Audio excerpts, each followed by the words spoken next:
ಏಕೆಂದರೆ ಈ ಕಾರ್ಯಕ್ರಮ ಗುರುಗಳ ಕಾರ್ಯಕ್ರಮ. ನಾನು ಅವ್ರನ್ನ ಸುಮಾರು ವರ್ಷಗಳಿಂದ ಗುರುಗಳೇ ಅಂತಲೇ ಕರೀತಾ ಇದ್ದಿತ್ತು. ನೇರವಾಗಿ ಕೆಲವು ವಿಚಾರಗಳನ್ನ ಪ್ರಸ್ತಾಪ ಮಾಡೋದಕ್ಕೆ ಇಷ್ಟಪಡ್ತೀನಿ. ಈಗ ಅವ್ರ ಬಗ್ಗೆ ನಾರಾಯಣ ಸ್ವಾಮಿಗಳು ಪ್ರಶಸ್ತಿಗಳ ಬಗ್ಗೆ, ಡಾಕ್ಟರೇಟ್ಗಳು, ಫಿಲ್ಮ್ ಫೇರ್ಗಳು, ನಂದಿ ಅವಾರ್ಡು, ಈ ಥರದ ಮಾಹಿತಿಗಳು ಯೂಟ್ಯೂಬ್ನಲ್ಲಿ ಬರ್ತಾ ಇರುತ್ತೆ. ಕೆಲವರು ಅವು ಅದನ್ನು ಹೆಕ್ಕಿ ತಿಳ್ಕೊಂಡು ಹೇಳ್ತಿರ್ತಾರೆ. ಇನ್ನೂ ಅಸಾಧಾರಣವಾದ ಅವರ ಸಾಧನೆ ಬಗ್ಗೆ ಎಲ್ಲರೂ ಮಾತಾಡ್ತಾರೆ. ಅದು ದೊಡ್ಡ ವಿಚಾರ ಏನಲ್ಲ. ಯಾಕೆಂದರೆ ಈಗಿನ ಮಾಧ್ಯಮ ಇರೋದ್ರ ದೆಸೆಯಿಂದ ಪುಸ್ತಕಗಳು, ಯೂಟ್ಯೂಬು, ಫೇಸ್ಬುಕ್ ಇರೋದ್ರಿಂದ ಅವ್ರ ಹಿಸ್ಟ್ರಿಗಳಲ್ಲಿ ಬೇಕಾದಷ್ಟು ತಗೋತಾರೆ. ನಾನು ಅದನ್ನೆಲ್ಲ ಹೇಳಕ್ಕೆ ಇಷ್ಟಪಡಲ್ಲ. ಯಾಕೆ ಅಂತಂದರೆ ಅವರು ಲೆಜೆಂಡ್ರಿ ಮಹಾನ್ ಗಾಯಕ, ಯಾರು ಗೊತ್ತಿಲ್ಲ. ಇಲ್ಲಿರೋರು ಯಾರು ಕೇಳಿದ್ರು ಅವ್ರು ದೊಡ್ಡ ಗಾಯಕ ಗೊತ್ತ್ರಿ, ಬೇರೆ ಏನೋ ನಿಂದು ಹೇಳಿ ಅಂತ. ಹೌದಲ್ಲ? ಅದ್ರ ದೆಸೆಯಿಂದ ಕೆಲವು ನಾನು ಅವರ ಒಂದು ದೃಷ್ಟಿಕೋನದಲ್ಲಿ ಸಾಮಾಜಿಕ ಕಳಕಳಿ, ಮಾನವತಾವಾದಿ, ನೀತಿ, ನಿಯಮ, ಸಂಗೀತಗಾರರ ಬಗ್ಗೆ ಇದ್ದಿದ್ದನ್ನು ಮಾತ್ರ ಹೇಳಬೇಕು. ಹೇಳಿದ್ರೆ ಬೇಕಾದಷ್ಟಿರುತ್ತೆ. ಚಿಕ್ಕದಾಗಿ ಕೆಲವೇ ಮಾತುಗಳಲ್ಲಿ ಅವರ ಒಂದು ಪೂರ್ಣವಾದ ವಿಚಾರಗಳನ್ನ ನನಗೆ ಮನದಟ್ಟು ಮಾಡಬೇಕು ಅಂತ ನಾನು ನೆನೆಸ್ತಾ ಇದೆ. ನಾನು ಅವ್ರಿಗಾಗಿ ಒಂದು ಬೆಂಚ್ ಕಾರ್ ತಗೊಂಡೆ, ಅವ್ರು ಕೂತ್ಕೊಳ್ಳೋಕ್ಕೆ ಅಂತಾನೆ. ಈಗ ಅಲ್ಲಿ ತಂದು ನಿಲ್ಲಿಸಿದ್ದೀನಿ ಅದನ್ನೇ. ಅವ್ರಿಗಾಗಿ ಒಂದು ಗೆಸ್ಟ್ ಹೌಸ್ ಕಟ್ಟಿದೆ ಏರ್ಪೋರ್ಟ್ ರೋಡಲ್ಲಿ. ಬಂದರೆ ಇರ್ತಾಯಿದ್ರು, ನಮ್ಮ ಮನೆಯಲ್ಲಿ ಇರ್ತಾಯಿದ್ರು. ನನ್ನ ಮಗನ ಮದುವೆಗೆ ಬಂದರೆ 3 ದಿನ ಎಂಟೈರ್ ಫ್ಯಾಮಿಲಿ. ಎಂಟೈರ್ ಅಂದರೆ ಶೈಲಜಾ, SP ಶೈಲಜಾ, ಅವ್ರ ಕುಟುಂಬ, ಅವ್ರ ಮಕ್ಕಳು, ಗಂಡ ಹೆಂಡತಿ ಎಲ್ಲರೂ, ಸಾವಿತ್ರಮ್ಮ, ಚರಣ್ ಹೆಂಡತಿ ಮಕ್ಕಳು, ಅವ್ರ ಕುಟುಂಬ ಎಲ್ಲರೂ, ಸುಧಾಕರ್ ಎಲ್ಲರೂ, ರಾಮೋಜಿ ಫಿಲ್ಮ್ ಸಿಟಿಯಿಂದ, ಚೆನ್ನೈನಿಂದ, ವಿಶಾಖಪಟ್ಟಣದಿಂದ ಎಲ್ಲ ಬಂದಿದ್ದರು. ಯಾತಕ್ಕೆಂದರೆ ಅಷ್ಟೊಂದು ಆತ್ಮೀಯತೆ ನನ್ನಲ್ಲಿತ್ತು. 3 ದಿನ ಇಲ್ಲೇ ಇದ್ದರು. ಯಾರು ಸಿಕ್ಕಿದ್ರೆ ಹಲವು ಅಂದ್ಬಿಟ್ಟು ಹೊರಟ್ಬಿಡ್ತಾರೆ ಅಂಥದ್ದೆಲ್ಲ. 3 ದಿನ ನಮ್ಮ ಮನೆಯಲ್ಲಿ ಕಾರ್ಯಕ್ರಮಕ್ಕಿದ್ರು. ಅಂದರೆ ಅವ್ರದ್ದು ನಂದು ಎಷ್ಟು ನಿಕಟವಾದ ಸಂಬಂಧ. 74ರಲ್ಲಿ ಭೇಟಿ ಮಾಡಿದ್ದೆ ನಾನು ಕೊಲ್ಲೂರಿನಲ್ಲಿ. ನಾನು, ಶಿವರಾಮಣ್ಣ, ಶ್ರೀನಾಥ್, BK ಸುಮಿತ್ರಾ, ಸುಧಾಕರ್ ಒಂದು ಪ್ರೋಗ್ರಾಮ್ಗೆ ಹೋಗಿದ್ವಿ. ಆವಾಗ ಅವ್ರು ಬಂದಿದ್ದರು ನಿರೀಕ್ಷಿತವಾಗಿ. ಅಲ್ಲಿ ಕಾಲಿಗೆ ನಮಸ್ಕಾರ ಮಾಡಿದೆ. ಅದು ಯಾವ ಪುಣ್ಯವೋ.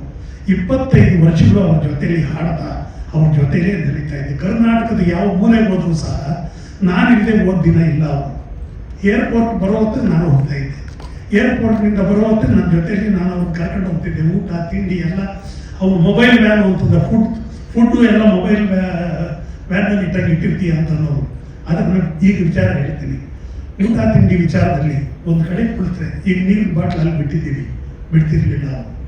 ಊಟ ಮಾಡಿ ಲೈನ್ನಲ್ಲಿದ್ದರೆ ಅರ್ಧ ಬಾಟ್ಲಿದ್ದರೆ ಅದನ್ನೆಲ್ಲ ಅವ್ರು ತುಂಬಿ 1 ಬಾಟ್ಲ್ ಮಾಡಿ 4 ಬಾಟ್ಲ್ ಮಾಡಿ ಇದನ್ನು ನೀರು ಇಟ್ಕೋ ಗಾಡೀಲಿ ಅಥವಾ ಕುಡಿಯೋರು ಕೊಡು ಅಂದರು. ಅಲ್ಲಿ ಅವ್ರದ್ದು ಏನು ಗೊತ್ತಾಗುತ್ತೆ, ಅವ್ರ ವಿಚಾರ ಹೇಗಿರುತ್ತೆ. ನೈಟ್ ಹೋಗ್ತಾ ಇದ್ವಿ. ಅವ್ರು ಬೇರೆ ಕಾರ್ಯಕ್ರಮಕ್ಕೆ ಬಂದರೆ ಅಟ್ರಿಯ ಹೋಟೆಲ್ನಲ್ಲಿ ಇರ್ತಿದ್ವಿ, ಅಥವಾ ಗಾಂಧಿ ಬಜಾರ್ ಪ್ರೋಗ್ರಾಮ್ ಬಂದರೆ ಮಾರ್ವೆಲ್ನಲ್ಲಿ ಇರ್ತಾ ಇದ್ವಿ. ನನ್ನ ಜೊತೆಯಲ್ಲಿ ಇರ್ತಾ ಇದ್ದೆ. ಹೋಗಿ ಹಾಡು ಮಾಡ್ತಾ ಇದ್ದೆ, ಅವ್ರ ಜೊತೆಯಲ್ಲಿ ಬರ್ತಾ ಇದ್ದೆ. ಆ ಸಂದರ್ಭದಲ್ಲಿ ಊಟ ಮಿಕ್ಕಿದ್ರೆ ನೀನು ಇವಾಗ ಮನೆಗೆ ಹೋಗ್ತೀಯಲ್ವಾ? ಹೋಗ್ತೀನಿ. ಫುಟ್ಪಾತ್ನಲ್ಲಿ ಹೋಗಿ ಮಲಗಿರೋರನ್ನ ಎಬ್ಬರಿಸಿ ಅವ್ರು ಕೊಟ್ಟು ಹೋಗ್ತಾ ಇದ್ವಿ ನಾನು ಅವರೇ ಊಟ. ಅಂದರೆ ಅವ್ರಿಗಿದ್ದ ಒಂದು ದೀನ ದಲಿತರ ಬಗ್ಗೆ, ಊಟದ ಬಗ್ಗೆ ಅವ್ರಿಗೆ ಯಾವ ರೀತಿ ಒಂದು ಮನ ಇದಿತ್ತು ಅಂತ. ಇಲ್ಲೇ ಗಾಂಧಿ ಬಜಾರ್ ಒಂದು ಕಾರ್ಯಕ್ರಮದಲ್ಲಿ ದೊಡ್ಡ ಒಂದು ಕಳಿಸ್ತಾ ಇದ್ರು. ಅದರ ವಿಚಾರದಲ್ಲಿ ಈ ಹಣದ ವಿಚಾರ ನಾನೇ ಮಾತಾಡ್ತಾ ಇದ್ದೆ. ಸುಮಾರು ಮಾನವಮೂರ್ತಿಗಳ ಹತ್ರ, ಅರ್ಜುನ್ ನಿಜನ್ಯ ಹತ್ರ, ಅಶ್ವಿನಿ ರಾಮಪ್ರಸಾದ್ ಇವ್ರುಗಳೆಲ್ಲ ಕೆಲವರೆಲ್ಲ ಹಾಡುಗಳು ಆಡಿಸಿದ್ರೆ ಟ್ರ್ಯಾಕ್ಗೆ ಹೋಗ್ಬಿಟ್ಟು ನಾನು ಹಾಡಿಸಿ ಆ ಅಮೌಂಟು ನಾನೇ ಇಟ್ಕೊಂಡಿರ್ತಾ ಇದ್ದೆ. ತರಿಸಿ ಅವ್ರಿಗೆ ಕಳಿಸ್ತಾ ಇದ್ದೆ. ಸಿಕ್ಕಾಗ ಅವ್ರಿಗೆ ಆ ದುಡ್ಡು ಕೊಟ್ಟರೆ ಇದಕ್ಕೆ ನಮ್ಮ ಘನಶ್ಯಾಮ್ ಇದ್ದಾನೆ ಇಲ್ಲಿ, ಆತನು ಭಾಳ ಹಲವ ಇದೆಲ್ಲ ನಮ್ಮ ವಹಿವಾಟು ನೋಡ್ತಾ ಇದ್ದ. ಪ್ರೋಗ್ರಾಮ್ಗಳಲ್ಲಿ ಓದ್ವಿ ಅಂತಂದರೆ ಅವನು ಇದ್ದೇ ಇರ್ತಾ ಇದ್ದ. ಶಾಪ್ ಸೌಂಡ್ ಸಿಸ್ಟಮ್ಮು, ಮೈಕ್ ಕೊಡೋದು, ತಗೊಳ್ಳೋದು, ನಮ್ಮನ್ನು ಕಳಿಸೋ ತನಕ ಕಾರ್ ದಾರಿ ಮಾಡೋದು, ಕೂರಿಸೋದು ಅದೇ ವ್ಯಕ್ತಿ. ನಿಂತ್ಕೊಳ್ಳೋಕೆ ಒಂದು ಸಾರಿ, ಯಾಕೆಂದರೆ ಅವ್ರು ಸೇವೆ ಮಾಡಿದ್ದೀಯ ಶಾಪ್, ಯಾಕಂದ್ರೆ ಇನ್ನು ಮರೆಯುವಾಗಿಲ್ಲ. ಆದ್ರೂ ಆ ಸಂದರ್ಭದಲ್ಲಿ ಅವರು ಏನು ಮಾಡ್ತಾ ಇದ್ರು ಅಂತಂದರೆ ಊಟ ತಿಂಡಿ ಮಿಕ್ಕರೆ ಬಿಡ್ತಾ ಇರಲಿಲ್ಲ, ತಗೊಂಡೋಗಿ ಕೊಡೋರು. ನಾವೆಲ್ಲಾದರೂ ಹೋಗ್ತಾ ಇದ್ದಾಗ ಒಂದೊಂದು ಸಾರಿ ಕಾರಿನಲ್ಲಿ ಅಲ್ಲಿ ಇಲ್ಲಿ ಸುತ್ತಾ ಇದ್ವಿ, ದೇವಸ್ಥಾನಗಳು ಓಡಾಡ್ತಾ ಇದ್ವಿ ಅಂತ ಹೇಳಿ. ನಮ್ಮೂರಿಗೆಲ್ಲ ಹೋಗ್ತಾ ಇದ್ವಿ. ಅಲ್ಲಿ ಯಾರು ಕಾಣಿಸ್ತಾ ಪೇಪರ್ ಮುಚ್ಚಿಟ್ಕೊಳ್ಳೋರು, ಜನ ನುಗ್ಗುತ್ತಾರೆ ಅಂತ. ಒಬ್ಬರು ಇಬ್ಬರು ನೋಡ್ಬಿಟ್ಟು ಹಿಂದೆ ಬಂದ್ಬಿಟ್ರೆ ಕಾಡು ಪಕ್ಕಕ್ಕೆ ನಿಲ್ಲಿಸ್ಬಿಟ್ಟು ಬುದ್ಧಿ ಹೇಳಿ ಅವ್ರಿಗೆ, ಹೊರಗಾಡಪ್ಪ ಹಿಂದೆ ನೋಡ್ತಾರೆ ಅಂತಲ್ಲ ಎಲ್ಲ ನಮ್ಮವರು. ಅವ್ರು ಹೇಳ್ತಿದ್ರು ಕನ್ನಡದಲ್ಲೇ ಹುಟ್ಟಬೇಕು, ಕರ್ನಾಟಕದಲ್ಲೇ ನಾನು ಹುಟ್ಟಬೇಕು ಅನ್ನೋದು ಜನಜನಿತವಾದ ವಾದ. ಅದ್ರ ಬಗ್ಗೆ ನಾನೇನು ಹೇಳ್ಬೇಕಾಗ್ತಿಲ್ಲ, ಅಷ್ಟೊಂದು ಇದಿತ್ತು. ಆ ಕಾರ್ಯಕ್ರಮದ ಬಗ್ಗೆ ಮಾತಾಡೋಕ್ಕೆ ನಾನು ಹಣದ ವಿಚಾರ ಹೋದಾಗ ಅವರು ಮಹಾನ್ ದೊಡ್ಡ ಗಾಯಕರು. ಇವ್ರು ಹೇಳಿದ್ರು, ನೀವು ಯಾರಿಗೆ ಎಷ್ಟು ಕೊಡ್ತೀರೋ ನಾನು ಹಿರಿಯ ಗಾಯಕ, ₹1 ಜಾಸ್ತಿ ಕೊಡಿ ಸಾಕು ನನಗೆ, ನಾನೇನು ಕೇಳೋಲ್ಲ ಅಂದರು. ಅದನ್ನೇ ನಾನು ಹೇಳಿದೆ, SPB ಅವರಿಗೆ ₹70 ಕೊಡಬೇಕು ಅಂತಂದ್ರೆ ಅವರು ಹಾಗಲ್ಲ ಈಗಲ್ಲ ನೀನು ಹೇಳು ಕಡಿಮೆ ಮಾಡು ಅಂತಂದರು. ಅದಕ್ಕೆ ಬೇರೆ ಬೇರೆ ಆಯಿತು, ಕಾರ್ಯಕ್ರಮ ಕೊಟ್ಟಾಯಿತು ಅಂತ ಹೇಳಿ ನಾನು ಹೇಳಿದೆ, ಮಾರತಳ್ಳಿ ಕಡೆ ಹೋಗ್ತಾ ಇದ್ದೆ. ಅವ್ರ ಸದ್ಗುಣಗಳ ಬಗ್ಗೆ ಹೇಳೋದಿದ್ದ ಇನ್ಸಿಡೆಂಟ್ಗಳು ನಿಮ್ಗೆ ಗೊತ್ತಿರಲ್ಲ, ಪೇಪರ್ಗಳಲ್ಲಿ ಪಿಕ್ಚರ್ಗಳು ನೋಡ್ತೀರಾ, ಹಾಡುಗಳು ಕೇಳ್ತೀರಾ, ಇದಿರುತ್ತೆ, ಈ ಥರದ್ದು ಗೊತ್ತಿರಲ್ಲ. ಅದಕ್ಕಾಗಿ ಹೇಳ್ತಾ ಇದ್ದೀನಿ. ನಾನು ತಪ್ಪು ತಿಳ್ಕೊಬೇಡಿ ದಯವಿಟ್ಟು, ಇದೇ ಮಾತಾಡ್ಬಿಟ್ಟು ನಿಮ್ಮ ಕಾಲಲ್ಲಿ ಇರೋದು ಎತ್ತಿಡೋದಕ್ಕೆ ಅವ್ರಿಗೆ ಅರ್ಹತೆ ಇಲ್ಲ, ಅಂಥವ್ರಿಗೆ ಅಷ್ಟು ಲಕ್ಷ ಕೊಡ್ತಾರೆ, ನಿಮ್ಗೆ ಇಷ್ಟು ಕೊಡೋಕ್ಕಾಗಲ್ಲ ಗುರುಗಳೇ ಅಂದೆ. ಹಿಂಗಂತೂ ಸುಮ್ಮನೆ ಆಗ್ಬಿಟ್ರು, ಹಿಂಗಾಗ್ಬಿಟ್ರು ಅಂದ್ಬಿಟ್ಟು ಪಕ್ಕಕ್ಕೆ ನಿಲ್ಲಿಸು ಗಾಡಿ ಅಂತ ಸೈಡ್ ಹಾಕಿದೆ, ಫುಟ್ಪಾತಲ್ಲಿ ಅಂದರೆ ಸೈಡ್ನಲ್ಲಿ ಸರ್ವಿಸ್ ರೋಡ್ಗೆ ಹಾಕಿದೆ. ಎತ್ತಿ ಹೊಡೆದ್ರು ತಲೆ ಮೇಲೆ. ಯಾಕೆ ಗುರುಗಳೇ ಅಂದೆ. ಬೇರೆಯವರಾದರೆ ನನ್ನ ಮೇಲೆ ಎಷ್ಟು ಅಭಿಮಾನ ನೋಡೋದು, ಅವ್ರು ನನ್ನ ಕಾಲಲ್ಲಿರೋ ತಿತ್ತಕ್ಕಾಗಲ್ಲ, ಅಂತಹ ಕಥೆ ಇಲ್ಲದವ್ರು ಕೊಡ್ತೀವ ಅಂತ ನೋಡು ಅವ್ರು ಹೇಳಿದ್ರು. ಮಹಾನ್ ಗಾಯಕರು ಕಾಣು, ನಿನ್ನ ಮನಸ್ಸಿನಲ್ಲಿ ಇರೋ ಅಭಿಮಾನ ನನ್ನ ಮೇಲೆ ಇದ್ದರೂ ಸಹ ಆ ಸಂಬೋಧನೆ ತಪ್ಪು ನೀನು ಮಾಡಿದ್ದು, ಕ್ಷಮೆ ಕೇಳು, ಸಾರಿ ಅನ್ನೋದು ಕಣ್ಣಲ್ಲಿ ನೀರು ಸೋರಿಸ್ಬಿಟ್ಟೆ ನಾವು. ನೋಡಿ ಅವರಿಂದ ಕಲಿತ ಪಾಠ ಏನು, ಅವ್ರು ಇಲ್ಲದೇ ಇದ್ದಾಗಲೂ ಸಹ ಅವ್ರು ನೋಡಿ, ಈಗ ಸುಂದರರಾಜ್ ಹೇಳಿದ್ರು ಕೊರೋನಾ ಸಂದರ್ಭನ ನನ್ನ ಹತ್ರ ನನ್ನ ಫೋನ್ನಲ್ಲಿ ಅವ್ರದ್ದು ಮಾತಾಡಿರೋದು, ಅವರ ಸ್ಪೀಚ್ಗಳು, ನಾವು ಅವರ ಸಂಭಾಷಣೆ ಮಾಡಿರೋದು ಕೊರೋನಾದ್ರು ಒಂದು 3 ಅವರ್ಸ್ ಆಗುವಷ್ಟು ಇಟ್ಟಿದ್ದೀನಿ, ಈಗಲೂ ಇಟ್ಟಿದ್ದೀನಿ.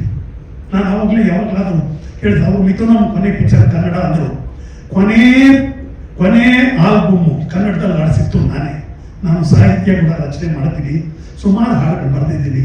ಹನುಮರಾಮ ಸಮಾಗಮ, ಧ್ಯಾನವೇ ಮುಕ್ತಿ ಪದವಯ್ಯ, ದಶಾವತಾರದ ದರ್ಶನ, ಬದ್ದಿ ಬಾಪನಮನ, ಶ್ರೀನಿವಾಸ ಕಲ್ಯಾಣ, ಇವೆಲ್ಲ ನಾನು ಬರೆದಿರೋ ಆಲ್ಬಮ್ಗಳು. ಸುಮಾರು 60 ಹಾಡುಗಳು ನಾನು ಬರೆದಿರೋದೇ ಹಾಡಿದ್ದಾರೆ. ಆ ಕೊನೆ ಆಲ್ಬಮ್ಮು ವಾಣಿ ಜಯರಾಮು, SPB ಅವರು, ನಾನು, ಸುಮಿತ್ರಾ ಅವರು, ಸೌಮ್ಯ, ಶೈಲಜಾ, ಇಷ್ಟು ಜನ ಮಾಡಿದ್ರು. 1.5 ಗಂಟೆ ಇದೆ. ಶ್ರೀನಿವಾಸ ಭೂಮಿಗೆ ಬಂದಾಗಲಿಂದ ಲಕ್ಷ್ಮೀ ಮೇಲೆ ಕೋಪಗೊಂಡು ಕ್ಷೇತ್ರದ ಮಹಿಮೆ ಕಲ್ಲಾಗಿ ನಡೆಯೋ ಪವಾಡಗಳ ತನಕ ಬರೆದಿದ್ದೀನಿ, ಹಾಡಿದ್ದಾರೆ. ಅದು ಕೊನೆ ಆಲ್ಬಮ್ ಅವರದು. ಆಮೇಲೆ ಇನ್ನೊಂದು ವಿಚಾರ ಏನು ಅಂತಂದರೆ, ಅವರದು ಈ ಕೊರೋನಾ ವಿಚಾರದಲ್ಲಿ ಹೋಗುವಾಗ ಹೈದ್ರಾಬಾದ್ಗೆಲ್ಲ ಹೋಗ್ತಾ ಇರಲಿಲ್ಲ. ನಾವು ವಿಡಿಯೋ ಕಾನ್ಫರೆನ್ಸ್ ಕಾಲ್ಗಳು ಹಾಕೊಂಡು ಮಾತಾಡ್ತಾ ಇದ್ವಿ. ಚೆನ್ನೈನಲ್ಲಿ ನಾನು ಹೋಗಿರ್ತಾ ಇದ್ದೆ. ಅವ್ರ ಮನೆಯಲ್ಲಿ ಬೆಳ್ಳಿ ತಟ್ಟೆಯಲ್ಲಿ ಊಟ ಇಡಿಸಿ ನನ್ನ ಜೊತೆಯಲ್ಲಿ ಅವರು ಬಡಿಸ್ಕೊಂಡು ಊಟ ಮಾಡಿದ್ದೀವಿ. ಇವಾಗಲೂ ಇಟ್ಟಿದ್ದೀನಿ ಆ ಫೋಟೋಗಳೆಲ್ಲ. ಅವ್ರ ಸಾವಿತ್ರ ಅಂತವರು ಅಷ್ಟೇ ತಾಯಿ ಥರ ನೋಡ್ತಾ ಇದ್ರು ನನ್ನನ್ನು.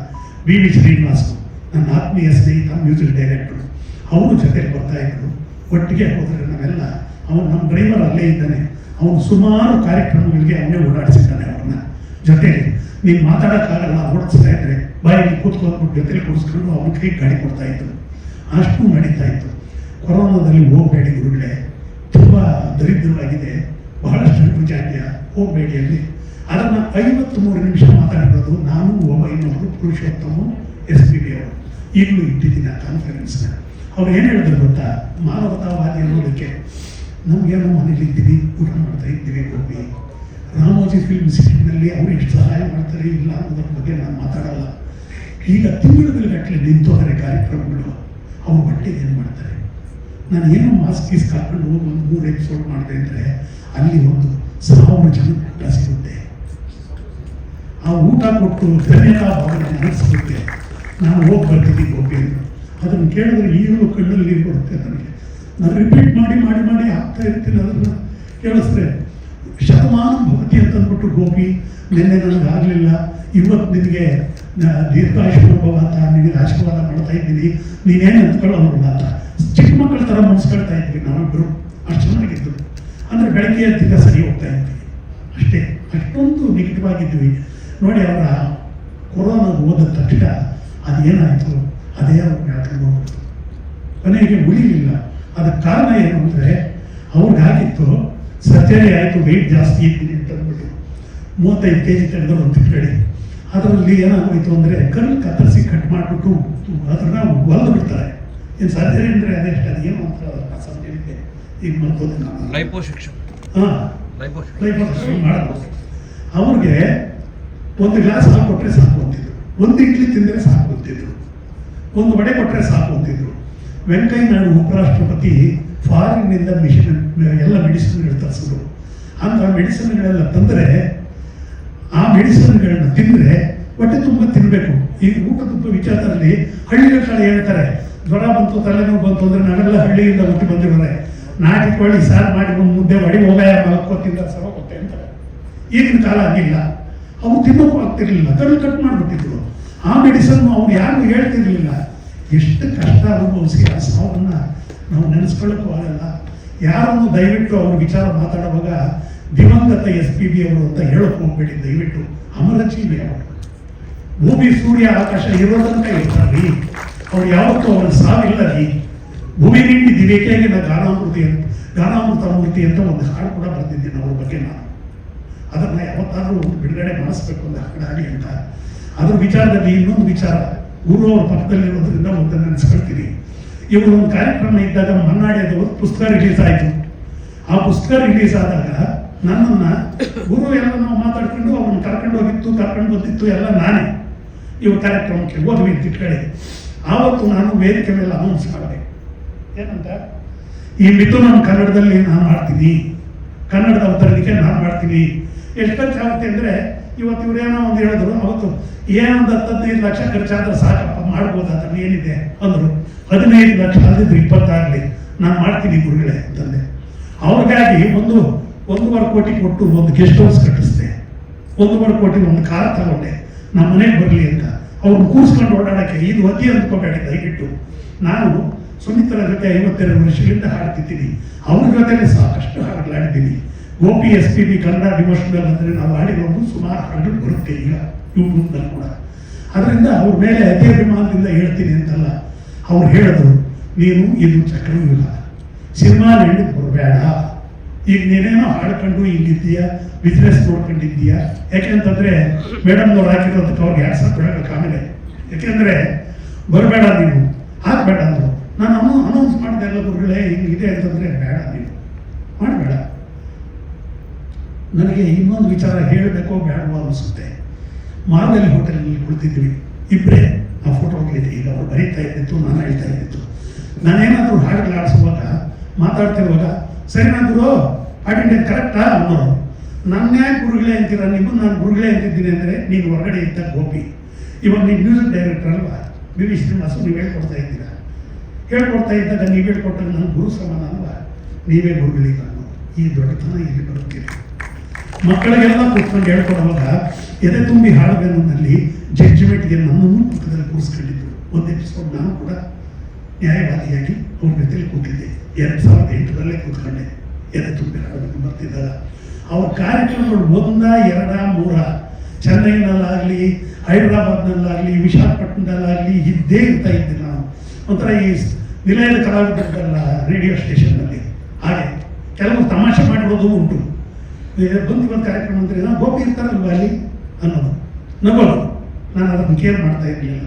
ಆ ಪುಣ್ಯಾತ್ಮನ ಜೊತೆ ನೆಲೆಸಿರೋದು ಅವ್ರ ಪಾದ ತುರುಳಿ ಇದ್ದ ಕಡೆ ನಾವಿದ್ದರೆ ದಾಸರ ಮನೆಯ ದಾಸನ ಅಂತ ದಾಸರು ಹೇಳ್ದಂಗೆ ಅಂಥವ್ರ ಜೊತೆಲಿ ಇಷ್ಟು ವರ್ಷಗಳಿದ್ದೆ ಅಂದಾಗ ಅದು ಎಷ್ಟು ಹೆಮ್ಮೆ ಆಗಿದೆ. ಅದಕ್ಕೆ ಕೇಳಿದೆ ಶ್ರೀದೇವಿ ಅವ್ರನ್ನ, ಮೇಡಮ್ ನೀವು ನೋಡಿದ್ರ ಹೋಗಲಿ ಅವ್ರನ್ನ ಅಂದೆ. ನೋಡಿದ್ದೆ, 3 ಸಾರಿ ಭೇಟಿ ಮಾಡಿದ್ದೀನಿ, ಚೆನ್ನೈಗೆ ಹೋಗಿದ್ದೆ ಅಂದರು.